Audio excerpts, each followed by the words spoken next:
വായിച്ചു തള്ളിയവരാണ്. പ്രിയപ്പെട്ടവരെ, ഈ കേരളത്തിൽ നടന്ന സമകാലിക സംഭവങ്ങളെ വിശദീകരിക്കാൻ വേണ്ടിയല്ല ഞങ്ങളിവിടെ വന്നത്. എന്താണ് ഇതിന്റെ പിമ്പിലെ കാരണം? ഇത് കേരളത്തിൽ കുറയുന്നില്ല.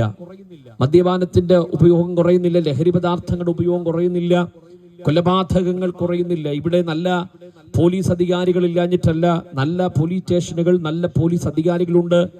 കോടതികൾ ഇല്ലാഞ്ഞിട്ടല്ല, നല്ല കോടതികളുണ്ട്, നല്ല ജഡ്ജിമാരുണ്ട്, നല്ല ക്ഷേത്രങ്ങളുണ്ട്, നല്ല പള്ളികളുണ്ട്, നല്ല മോസ്കുകളുണ്ട്, ഒത്തിരി ആചാര്യന്മാരുണ്ട്, ഒത്തിരി ഗുരുക്കന്മാരുണ്ട്, ഇഷ്ടംപോലെ മത നേതാക്കന്മാരുണ്ട്, സാംസ്കാരിക നായകന്മാരുണ്ട്, രാഷ്ട്രീയ പ്രബുദ്ധരായ ഒത്തിരി ആളുകളുണ്ട്. ഇതൊക്കെ ഉള്ളൊരു നാടാ നമ്മുടെ കേരളം.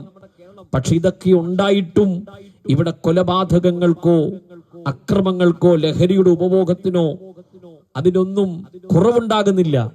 ഞങ്ങള് ഇന്ന് ഈ ദേശത്തോട് വിളിച്ചു പറയാൻ ആഗ്രഹിക്കുന്നു, ഇതിന്റെ പിമ്പിലെല്ലാം പ്രവർത്തിക്കുന്നത് ഈ കൊലപാതകത്തിലേക്കും മനുഷ്യനെ ലഹരിയുടെ ചതിക്കുഴിയിലേക്കും കൊണ്ടിടുന്നത് പാപത്തിന്റെ ശക്തികളാണ്. മനുഷ്യനെ കൊടും ക്രൂരതയിലേക്കും, കുടുംബ ബന്ധങ്ങൾ തകരുന്ന, കുടുംബത്തിന്റെ അകത്ത് സമാധാനത്തിന്റെ വിത്തുകൾ പാകി കുടുംബത്തിന്റെ സമാധാനത്തെ കെടുത്തുന്ന കൊലപാതകങ്ങളിലേക്കും നിസാര വിഷയങ്ങളെ വലിയ പർവ്വതീകരിച്ച് പ്രശ്നങ്ങൾ സൃഷ്ടിച്ച് ഇതിന്റെ എല്ലാം പിമ്പിൽ വ്യാപരിക്കുന്നത് ഒരു പാപമാണ്. മനുഷ്യനെ പാപത്തിലേക്ക് തള്ളിയിടുന്ന ഒരവസ്ഥയാണ്. ഏക മനുഷ്യനാൽ പാപവും പാപത്താൽ മരണവും ഈ ലോകത്തിൽ വന്നു. ഇവിടെ ജനിച്ച മനുഷ്യരെല്ലാം പാപികളാണ്. ജന്മപാപമുണ്ട്, കർമ്മപാപമുണ്ട്. ഈ പ്രക്രിയയിലൂടെയാണ് മനുഷ്യൻ കടന്നു പോകുന്നത്.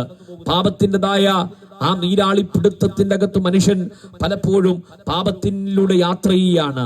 മദ്യത്തിലൂടെയും ലഹരിയിലൂടെയും മനുഷ്യന്റെ കുടുംബ ബന്ധങ്ങൾ തകരുന്നു.